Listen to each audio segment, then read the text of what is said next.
Daniel had never imagined he would one day stand on a world so far from Earth that even the brightest stars looked different. The planet of the Veyari was a place of strange beauty. Its skies shimmered with twin moons, and its forests glowed, faintly in the night, with plants that stored sunlight. The air smelled sharp, almost metallic, and gravity was just a little heavier than what he was used to. Every step reminded him that he was a visitor in a land not made for humans. He was not a soldier, not a diplomat, not even an explorer. He was an engineer, one of the many technical specialists sent by Earth to support the peacekeeping mission between humans and the alien Veyari. His job was simple on paper: maintain and adjust the technology shared between both species. In reality, it was anything but simple because most of the Veyari tech was alive in a way that no human machine had ever been. On his third week in the camp, Daniel was called into the training field where Veyari warriors were sparring. The sound of their weapons, a mix of crackling energy and ringing metal, filled the air. These towering beings, armored in gleaming biometal suits, moved with speed and grace that reminded Daniel of dancers more than soldiers. A commander spotted him. "Human engineer," the voice called, sharp but not unkind. "One of our soldiers has a malfunction. You will see to it." Daniel nodded quickly. He carried his toolkit everywhere, a mixture of earth tools and adapted instruments, provided by the Veyari. His heart beat faster as he walked across the training ground. Even after 3 weeks, he still felt the weight of their eyes. To them, he was small, fragile, untested. Many Veyari whispered that humans were not ready to stand beside their kind. He had heard the words in the marketplace: soft bones, soft hearts, soft minds. When he reached the circle, he saw her. The warrior was kneeling slightly, one hand pressed against her chest plate. Sparks of faint blue energy flickered across the surface of the armor, dancing like trapped lightning. Her name, he would later learn, was Kaleith. She was taller than any human Daniel had met, with skin that shimmered faintly like polished stone. Her armor looked alive, as though veins of light ran through it, pulsing in rhythm with her breathing. Daniel hesitated for a moment. Approaching an alien warrior in distress was not something covered in any training manual. Still, he forced himself forward. He crouched in front of her, lifting his toolkit. "Your chest plate, it's unstable," he said, unsure if his voice would sound calm or foolish. Kaleith looked at him, her golden eyes narrowing. Her voice was low and steady, even though she was clearly in pain. "Do what you must, human, but be careful." The way she said that word, careful, carried more weight than Daniel expected. It wasn't just a warning about the armor. There was something deeper in her tone, like a reminder that he was about to touch something far more personal than a piece of equipment. Daniel took a slow breath and opened his kit. He reached for a small scanner, one that could read the flow of energy in the living circuits. As he leaned closer, the chest plate vibrated faintly, like the hum of a machine crossed with the thrum of a heartbeat. He realized with sudden clarity that this was not just armor. It was connected to her, a part of her being, maybe even her life force. He whispered to himself, "All right, easy does it." Kaleith watched him closely. Her golden eyes never left his hands as he touched the glowing conduits running across her chest plate. The surface was warm, almost too warm, like skin under fever. He adjusted the energy regulator with a gentle twist. The sparks hissed but calmed for a moment. Around them, the other Veyari warriors had formed a silent circle. They were watching with expressions Daniel couldn't fully read: suspicion, curiosity, perhaps even disapproval. To them, seeing a fragile human put his hands on one of their own was not an ordinary sight. Daniel ignored the weight of their stares and focused on the task. His fingers worked carefully, slowly loosening a panel to reach the core conduit. For a moment, the armor reacted violently. A surge of blue light jumped toward his hand, and he pulled back just in time. Kaleth's voice dropped to a whisper. "Careful." Daniel nodded, sweat forming at his temple. He realized this was not just a technical fix. He needed to attune himself to the rhythm of the armor, to move with patience rather than force. He adjusted the scanner's sensitivity, then placed his hand close without touching. The reading came back clear. The energy was misaligned, flowing, against her natural heartbeat. He remembered something one of the senior engineers had told him. The Veyari armor is alive. It doesn't respond to commands, it responds to trust. So Daniel spoke softly, almost like he was talking to a friend. "I know you're struggling. I'm here to balance you. Just hold steady for me." The words were not meant for Kaleth, but for the armor itself. Yet Kaleth's breathing slowed, as if she drew strength from the calmness in his tone. With a final, careful adjustment, Daniel realigned the conduits. The sparks faded. The chest plate's glow returned to a steady rhythm, pulsing in harmony with her breathing. Kaleth straightened slowly, testing the armor with a flex of her shoulders. Her eyes locked with his again. For a brief moment, the circle of warriors was silent. Then Kaleth spoke. "The human's hands are steady." The commander tilted his head, surprise flickering across his face. "Perhaps steadier than some of ours." Daniel let out the breath he had been holding. His hands were trembling now that it was over, but he quickly hid them by closing his toolkit. Kaleth stood tall again, her chest plate glowing with renewed strength. She looked down at Daniel, and though her face was hard to read, he thought he saw the faintest trace of a smile at the corner of her lips. "You listened," she said softly, so only he could hear. "Most rush. Most force. But you listened." Daniel swallowed, unsure how to respond. "It just felt right." The other warriors began to disperse, though many still glanced at him with mixed emotions. Some looked impressed, others looked doubtful. But none could deny what had just happened. A human had touched the living armor of a Veyari warrior and brought it back to balance. As Daniel walked away from the training field, his heart still raced. He replayed her whisper in his mind. "Careful." Why had it sounded less like a warning and more like a request? That night, as the camp settled under the twin moons, Daniel lay awake in his tent. The hum of alien insects filled the air. He thought of Kaleth's golden eyes, of the way her armor had pulsed like a second heartbeat.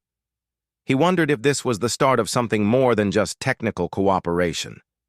Perhaps it was the beginning of a fragile bridge between two species, built not by generals or politicians, but by the quiet hands of an engineer and the trust of a warrior. The morning sun of the Veyari world rose with a strange brilliance, bathing the camp in gold and silver light. Daniel sat outside his tent, sipping from a metal flask of warm water. He had hardly slept the night before. His mind kept circling, back to what had happened with Kaleth on the training ground. The way her armor had flared with unstable energy.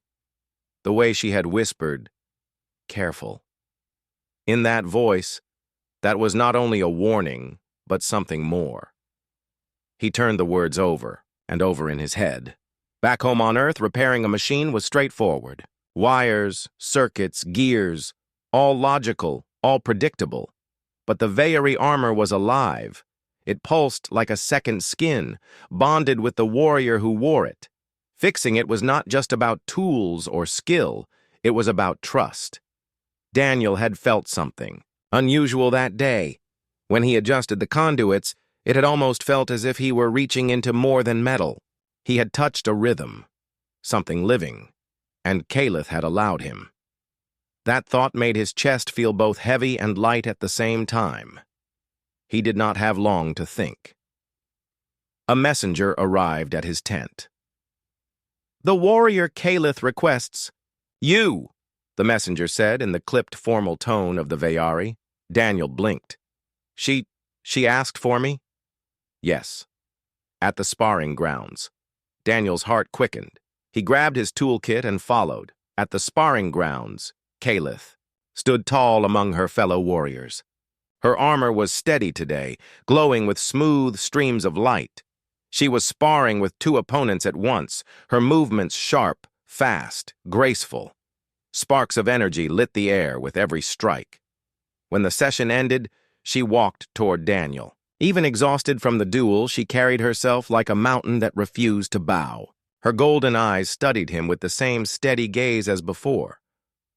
"You," she said simply, "you will walk with me."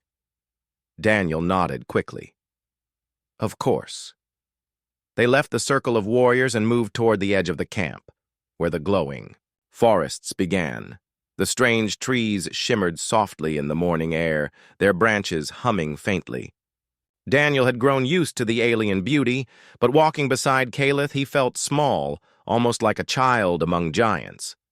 Finally, she spoke. "You repaired my armor," Daniel swallowed. "Yes, I did my best." "You succeeded. Others would have failed." He hesitated. "Why?" Kalith stopped walking. She turned to him, her tall form casting a long shadow in the golden light. "Because they force, they command. They think the armor is a tool. You did not. You listened. You moved with it. That is why it obeyed." Daniel looked down at his hands.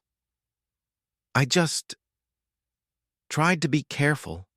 The corner of her lips lifted, almost like a hidden smile. "Careful," she repeated softly, as if testing the word again. They continued walking.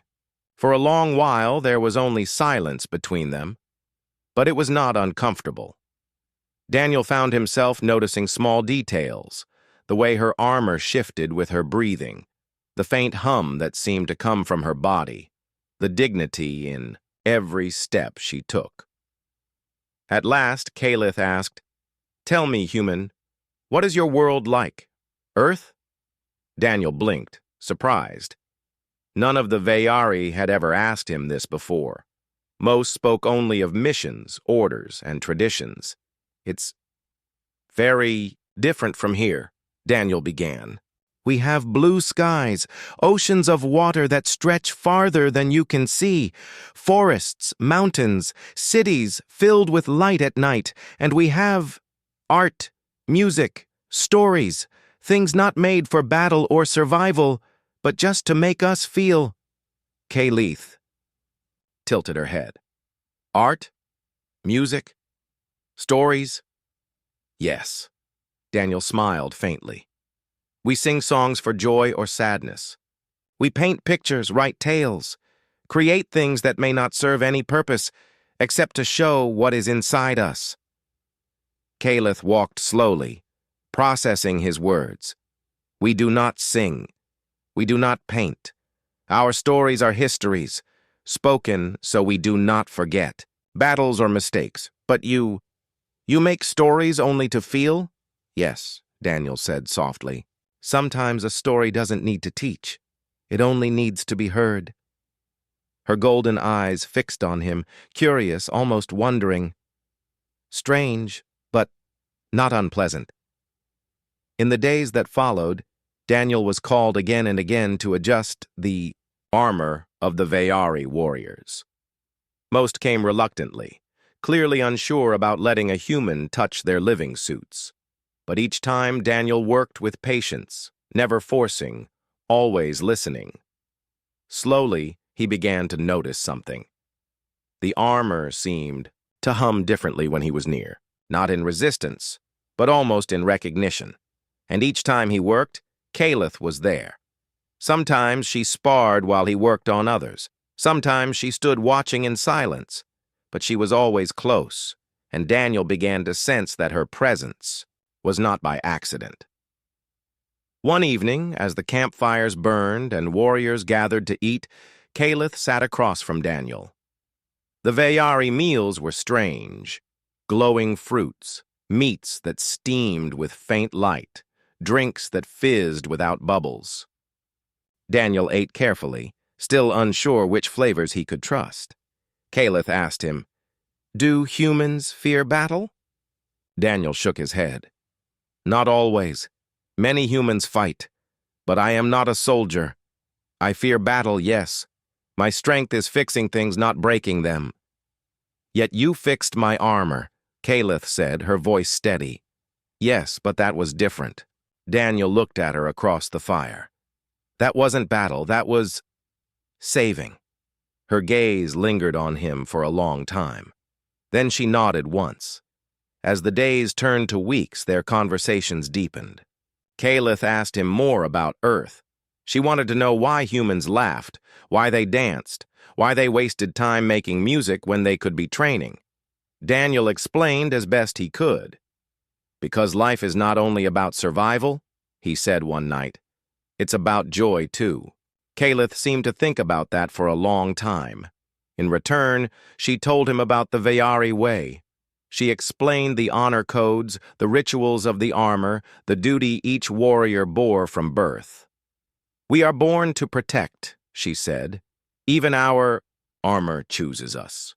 It bonds with our spirit. To lose balance with it is to lose part of ourselves." Daniel listened closely. He realized that when he had touched her chest plate, he had been trusted with something far deeper than metal. He had been trusted with part of her soul. One afternoon, while Daniel was adjusting a younger warrior's armor, Caliph approached. She crouched beside him, her presence commanding attention even when silent. When the adjustment was done, she leaned closer and spoke quietly so only he could hear. "You are changing what they think of you. Do you see it?" Daniel looked around. The warriors who once dismissed him now watched him with cautious respect. Some even nodded in greeting. He nodded slowly. "Yes, but why me? I'm only one human." Caliph's golden eyes held his. "Because one human listened when others forced. One human touched what others feared. That is enough to begin change." Daniel felt warmth rise in his chest. It was not pride exactly. It was something gentler, something steadier. The feeling of being part of something larger. That night, under the twin moons, Daniel sat outside again. Caliph joined him without a word, sitting cross-legged beside him. For a long time, they simply watched the sky. Finally, Caliph spoke. "When I said careful, I did not only mean the armor." Daniel turned to her, startled. "What did you mean then?" Her eyes glowed faintly in the moonlight. "I meant me. Careful with me." Daniel's breath caught. He did not know how to answer. But he realized then that what had started as a repair was becoming something else entirely. Something fragile, something rare. And he knew he would not let it break. The days in the Veyari camp began to blend into a steady rhythm. Every morning, the warriors trained with their glowing weapons, their shouts echoing across the fields. Every afternoon, Daniel would be called to adjust or repair the armor that faltered after heavy use. And every evening, the campfires lit up under the twin moons, and conversations filled the air. But beneath that rhythm, tension grew. Daniel could feel it in the way some warriors glanced at him. Not all the Veyari trusted him. Some accepted his presence, especially after he saved Caliph's armor, but others whispered behind his back. He caught fragments of their words. "Human hands should not touch sacred armor. They are weak. Why let them close to our lifeblood?" Daniel tried to ignore it. He focused on his work. He reminded himself that he was here not to win approval, but to help. Yet deep inside, he worried that one mistake could undo all progress. Caliph, however, seemed unshaken. She trained harder than anyone, her movements so precise that Daniel often forgot to breathe while watching. She also stayed close to him, not in a protective way, but in a steady, silent support. If someone questioned him, her golden eyes silenced them with a single glance. Daniel was grateful, though he never said it aloud. One fateful morning, the warriors prepared for a mock battle. It was part of their joint training program, a chance to test strategies and strengthen bonds between squads. Daniel was not meant to be on the field, but he was stationed at the edge with his tools, ready in case any equipment failed. The warriors formed into two groups, their armor glowing brighter as energy surged through their suits. The air was thick with anticipation. Even though this was practice, Daniel could sense the seriousness in their movements. For the Veyari, every battle, even mock ones, was sacred. The horns sounded. Warriors charged at each other with dazzling speed, weapons clashing, sparks flying. Daniel's eyes followed Kalith. She moved like a storm, every strike precise, every block unyielding. Her armor glowed with steady light, pulsing in harmony with her body. Then it happened. A violent surge burst across Kalith's chestplate. The glow fractured into chaotic sparks. Her body jerked mid-strike, and she staggered backward. The light around her chestplate flared dangerously bright, then dimmed unevenly. Daniel's heart stopped. Something was terribly wrong. Kalith fell to one knee, clutching her chest. The battle around her slowed as warriors realized what was happening. The air filled with shouts. Her armor! It is breaking! No one touch it! Daniel heard panic in their voices. The warriors backed away from her, fear flashing across their faces. The chestplate wasn't just failing, it was overloading. If the energy burst out, it could burn her from within. Without thinking, Daniel grabbed his toolkit and ran. "Human, stay back," one warrior shouted. "You will." "Kill her!" another barked. But Daniel didn't stop. His feet pounded the ground, his breath sharp. He reached Kalith's side and dropped to his knees. She was trembling, her golden eyes flickering with pain. Sparks danced violently across her armor, the sound of crackling energy filling the air. "Daniel," she whispered, her voice weak but steady. "Careful." The word struck him like a bell. He forced his hands to stop shaking. "I'm here. I won't let you fall." He yanked open his toolkit, pulling out the scanner. The readings spiked wildly. The energy inside her armor was completely unstable, surging against her heartbeat. If it wasn't corrected now, it would tear her apart. Daniel's mind raced. He had never seen a malfunction this severe. The armor was rejecting itself. But he remembered Kalith's words. Most force. You listened. He couldn't fight the armor. He had to feel its rhythm. He placed his hand near the chest plate, close enough to feel the heat. It was scorching, like touching fire. His scanner shrieked with warnings. The warriors around him shouted again. "Step away, human! She will die if you touch it." Daniel gritted his teeth. "Then she lives with me touching it," he muttered. He closed his eyes for a moment, blocking out the noise. He focused on the hum of the armor, wild, chaotic, angry. He breathed slowly, matching his breath to Kalith's. Inhale. Exhale. Inhale. Exhale. Slowly, he began to sense the pattern beneath the chaos. The armor wasn't angry. It was scared, desperate, clinging to its bond. "All right," he whispered. "I hear you. Just hold steady. Let me help her." With steady hands, he reached into the glowing conduits, using his fine tool to realign them. The armor fought back, sparks leaping violently at his fingers. Pain burned his skin, but he didn't pull away. He held his ground, speaking softly all the while. "You're not alone. You don't have to fight. Just follow her heart. Just breathe with her." Kalith's eyes fluttered open. She looked at him through the haze of pain. "Daniel, I've got you," he said firmly. "Stay with me." Another surge ripped through the chestplate, nearly throwing him back. He gritted his teeth, forcing his hands to hold steady. He adjusted the last conduit, twisting it with delicate care. The sparks flared one final time, then vanished.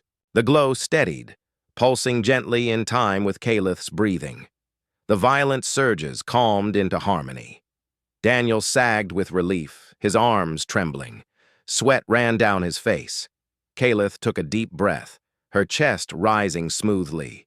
She looked at him, her golden eyes regaining strength. "You," she whispered, voice still soft, "saved me."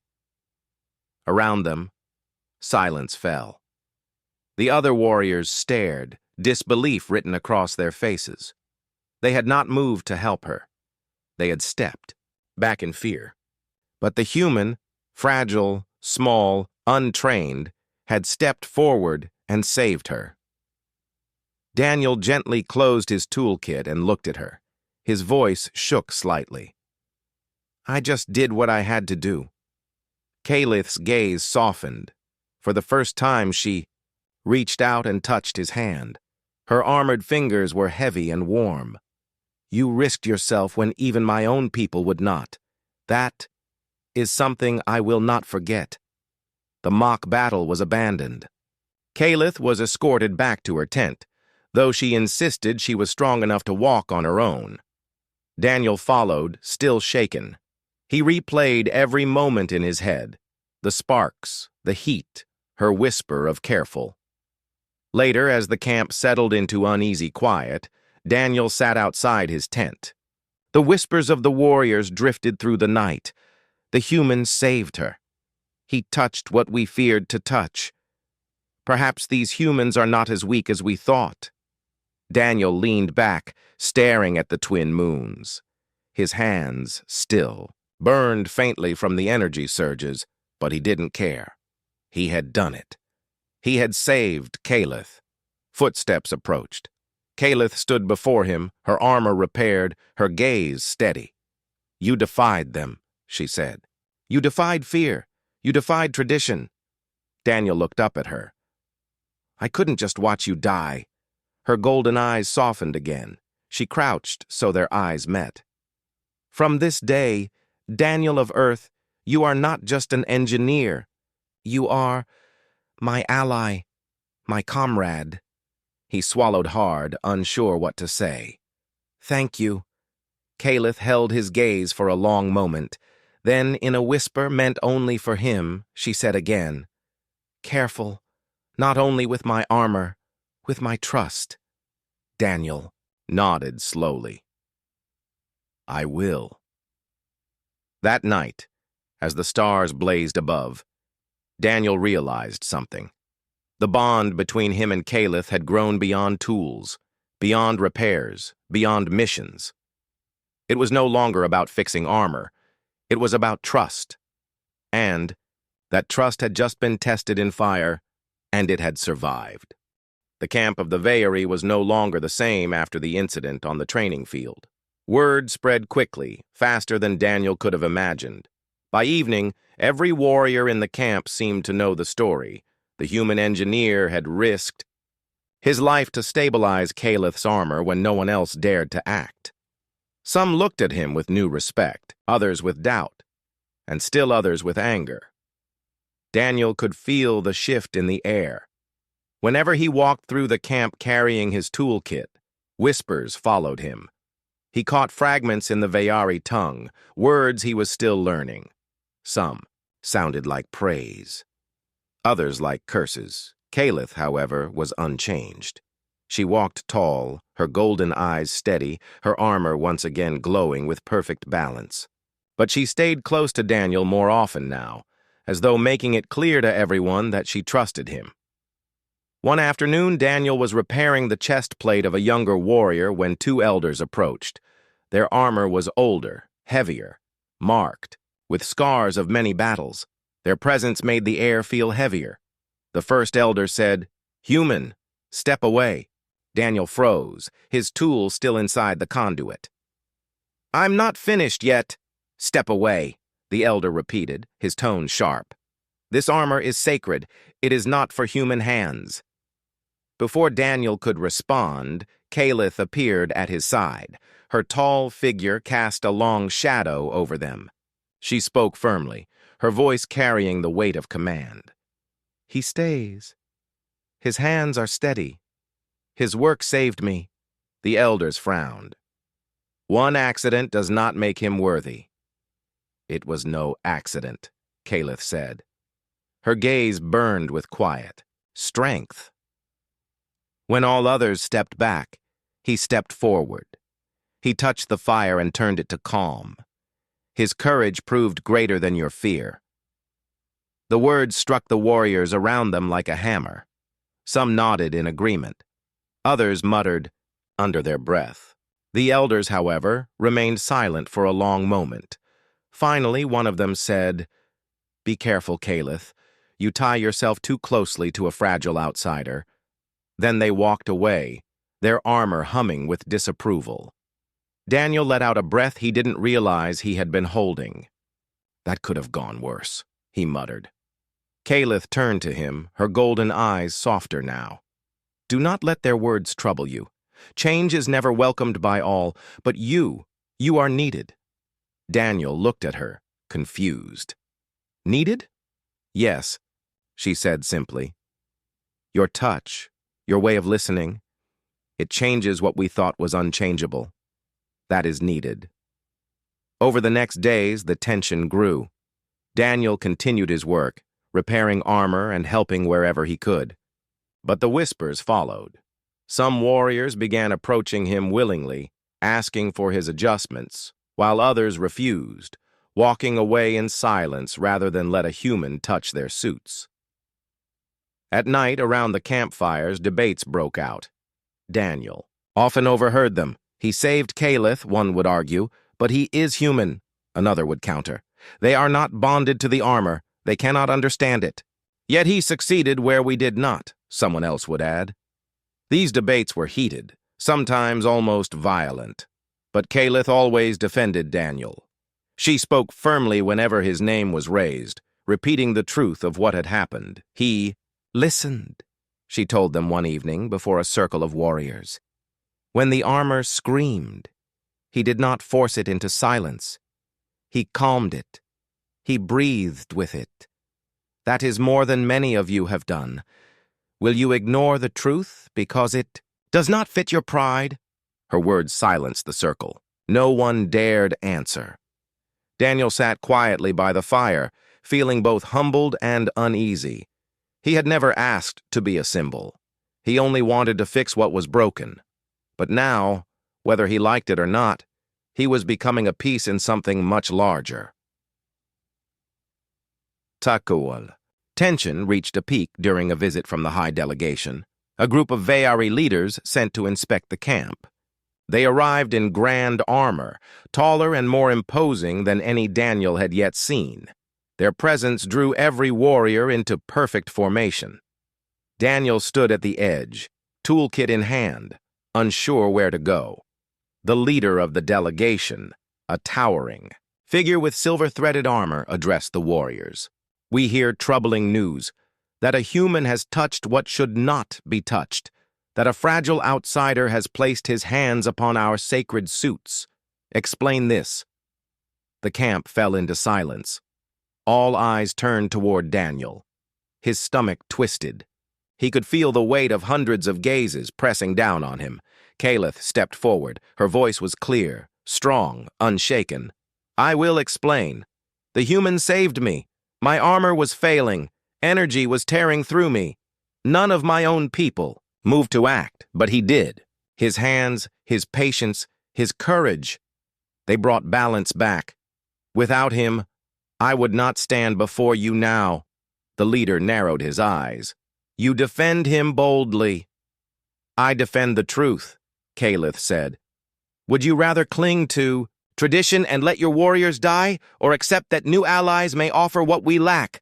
Murmurs rippled through the delegation. Some looked troubled, others impressed. Daniel stood frozen, unsure whether he should speak. Finally, he took a step forward. His voice trembled at first but grew steadier. I don't want to replace your ways, he said. I don't claim to understand everything about your armor or your bond with it. I only want to help. If my hands can save even one life, then I will keep using them. Not to disrespect you, but to stand with you.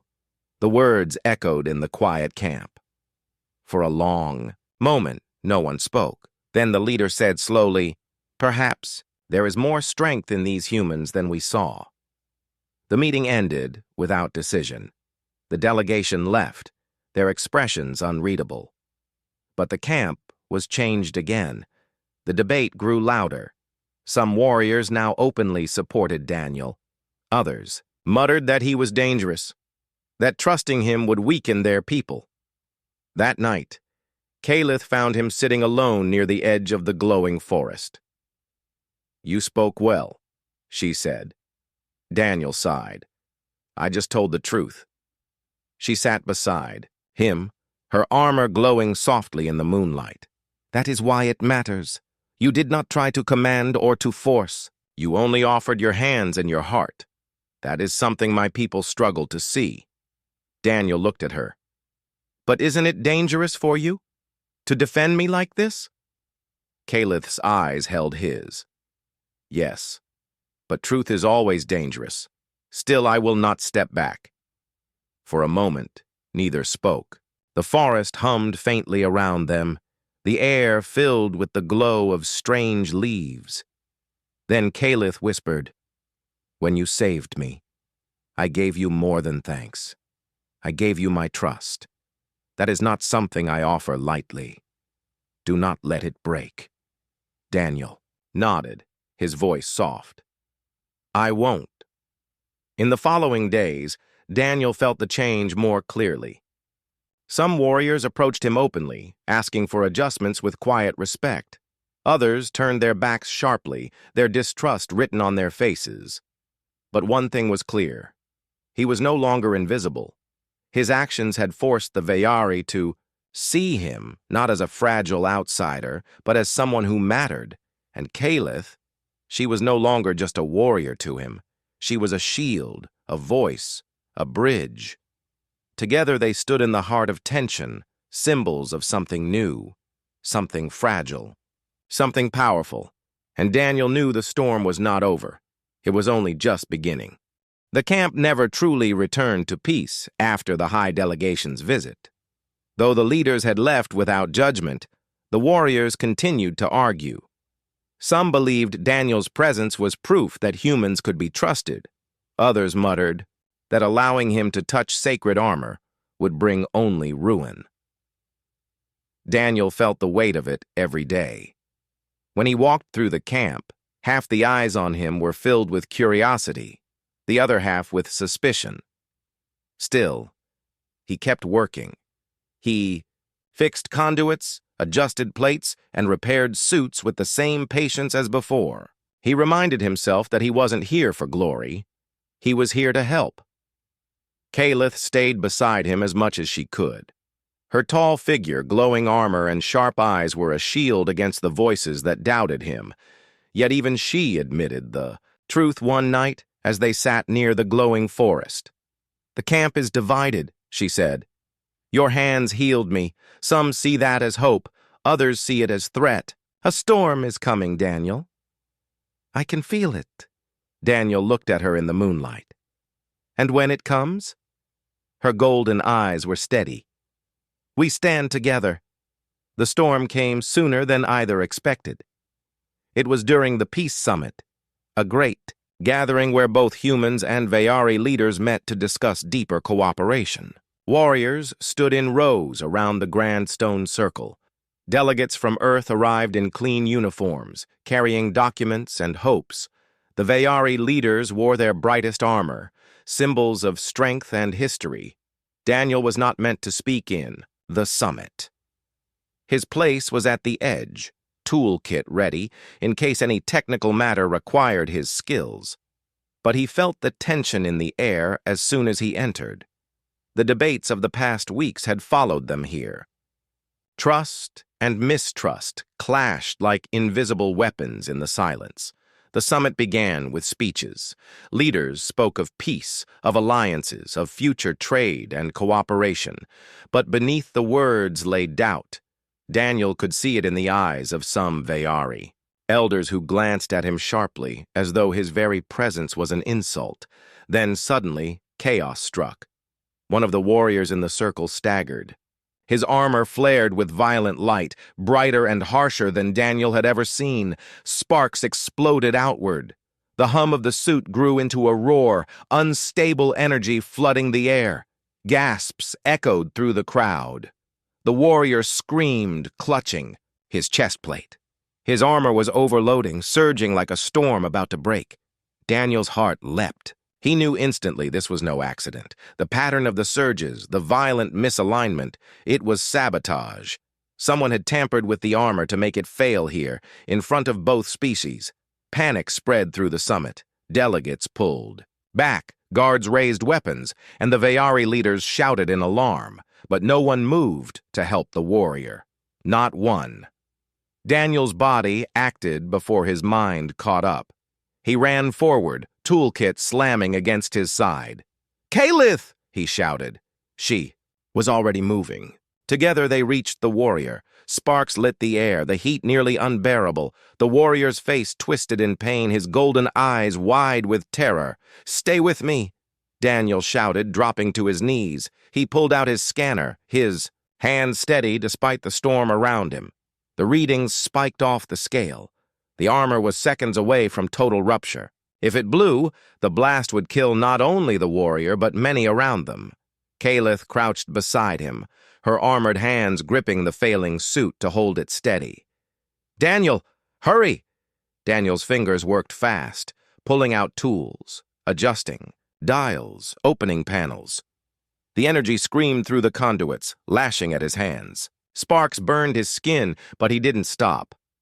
"Breathe with me," he muttered, half to himself, half to the armor. "Don't fight me, just breathe. Follow the heart." The armor flared violently again. Calith gritted her teeth, holding it. Still as Daniel's hands moved inside the glowing conduits. He felt the rhythm, wild, broken, desperate. He forced his own breath to slow, matching it, calming it. Then, with a twist and a gentle adjustment, he redirected the surge into balance. The light dimmed. The roar softened. The pulses steadied. The warrior gasped, collapsing forward into Calith's arms, alive. Silence fell across the summit. Every eye stared at Daniel, the human who had stepped into fire again and returned with life. But the danger was not over. Another flare lit up across the circle, a second warrior's armor bursting with the same violent sparks. Then another, and another. 4 suits in total, all sabotaged to fail at once. Cries of alarm filled the air. Some shouted that the summit was under attack. Delegates scrambled, guards raised weapons. The peace talks dissolved into chaos. Calith's voice cut through the storm. "Daniel, with me." Together they raced from warrior to warrior. Daniel's hands worked frantically, scanning, adjusting, rerouting energy. Calith held the warriors steady, her strength giving him the seconds he needed. Everywhere, panic reigned. But Daniel moved like a man possessed, his fear replaced by determination. He whispered to each suit, speaking as if to calm frightened children. "Easy now. Breathe with me. Let it flow." One by one, the flares dimmed. One by one, the warriors steadied. When the final suit calmed and its glow returned to balance, Daniel collapsed to his knees, sweat dripping down his face. His hands were blistered from burns, but he didn't care. Around them, the summit had fallen into stunned silence. 4 lives had been saved, 4 disasters prevented, and a single human had done what no one else dared. The leader of the Veyari delegation stepped forward. His silver-threaded armor gleamed under the light. His eyes, once doubtful, now burned with respect. "Daniel of Earth," he said slowly, his voice carrying through the circle. "You risked your life not once, but many times. You placed your fragile hands into fire and drew out harmony. You did not force. You listened. You did not fear. You trusted. He turned to the human delegates. Perhaps we were blind. We saw humans as weak, unworthy. But today proves otherwise. Today, a human showed what strength truly means. Kalith helped Daniel to his feet. Her golden eyes glowed with pride. She spoke loudly, so all could hear. His hands carried me back from death. His courage carried others. If you doubt humans now, you doubt me as well. And I will not accept it. The words echoed like thunder. The warriors in the circle, even those who once doubted, lowered their heads in respect. The summit ended not in failure, but in triumph. The sabotage had almost broken them apart. But Daniel's actions had forced everyone to see the truth. Trust was stronger than fear. That night, as the twin moons rose high, Daniel and Kalith stood at the edge of the glowing forest. The air was calm again, filled with the hum of life. Daniel's hands were bandaged, but he didn't mind. He looked at Kalith, his voice soft. When you first told me, careful, I thought you only meant the armor. Kalith's golden eyes shone in the moonlight. No, I meant me. Careful with me. Daniel swallowed, his chest heavy with unspoken feelings. Then I promise, I will be careful. With your armor, with your trust, with everything. She looked at him for a long moment, then nodded. Good. Because trust, once broken, cannot be repaired like metal, but kept safe. It can change worlds. They stood together in silence, the human and the Veyari, knowing that the fragile bond they had built had become something greater. It had saved lives. It had saved peace. And perhaps, just perhaps, it had shown the stars that humanity had a place. Among them, not as conquerors, not as servants, but as equals.